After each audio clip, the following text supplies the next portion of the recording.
আমি সর্ষে পোস্ত দিয়ে কাতলা মাছের ঝাল কিভাবে তৈরি করতে হয় সেটা আমি আপনাদেরকে দেখাচ্ছি। আমি কড়াইয়ের মধ্যে তেল দিয়েছি, তেল আমার গরম হয়ে গেছে। এরপর কাঁচা লঙ্কা দিচ্ছি কড়াইয়ের মধ্যে। তারপর আমি 1 চা চামচ আদা রসুনের পেস্টটা দেবো।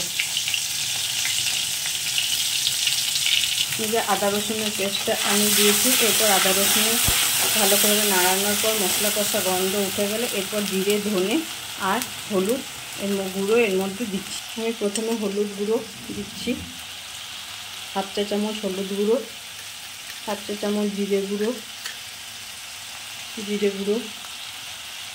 আর কিছুটা পরিমাণ ধনে গুঁড়ো এর মধ্যে অ্যাড করলাম। তারপর মশলা কষানো হয়ে গেলে তারপর আমি সর্ষে আর পোস্ত, কাঁচা লঙ্কা যে ডাস্ট করে রেখেছি সেটাকে আমি এর মধ্যে এরপর আমি এর মধ্যে সামান্য পরিমাণ জল দিচ্ছি। মশলা কষানো হয়ে গেলে, মশলা থেকে গন্ধ বেরিয়ে গেলে তারপর আমি এখানে যে সর্ষে, পোস্ত, ডাস্ট আর কাঁচা লঙ্কা দিয়েছি এখানে আমি যে করে রেখেছি এটা এর মধ্যে দেবো। সামান্য পরিমাণ নুন দিলাম। মশলাটাকে ভালোভাবে কষানো হয়ে গেলে, মশলা কষার গন্ধ উঠে গেলে, মশলা থেকে তেল ছেড়ে দিলে এরপর আমি যে সর্ষে পোস্তটা ডাস্ট করে রেখেছি সেটার মধ্যে অ্যাড করলাম। সামান্য পরিমাণ জল দেবো বাটিটা ধুয়ে। এটা খেতে অপরূপ সুন্দর হয়, আপনারা বাড়িতে ট্রাই করে দেখবেন। খেতে খুব সুন্দর একটা ঘরোয়া রান্না, খেতে খুব টেস্টি হয়।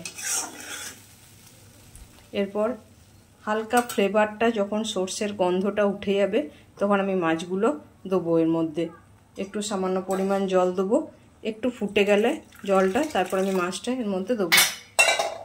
মাছগুলোকে এর মধ্যে দেবো। ফুটছে আমার, মাছগুলো এক এক করে এর মধ্যে দিচ্ছি। গ্যাসের ফ্লেমটা লোতে রাখবেন।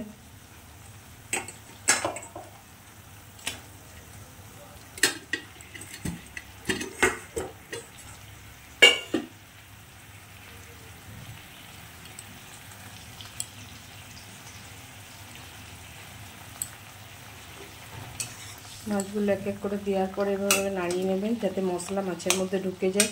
গ্যাসের ফ্লেমটা লোতে রেখে সামান্য পরিমাণ ফুটতে দিতে হবে। উপর থেকে তেল ছেড়ে দিলে জানবেন আপনার রান্না কমপ্লিট হয়ে গেছে। নামাবার সময় সামান্য পরিমাণ চিনি দেবেন। সামান্য সর্ষে পোস্ত দিয়ে রুই মাছের ঝাল দেওয়া কমপ্লিট।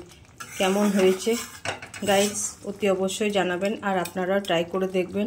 ভালো লাগলে ভিডিওটা লাইক আর শেয়ার করে দেবেন। Bye, tata.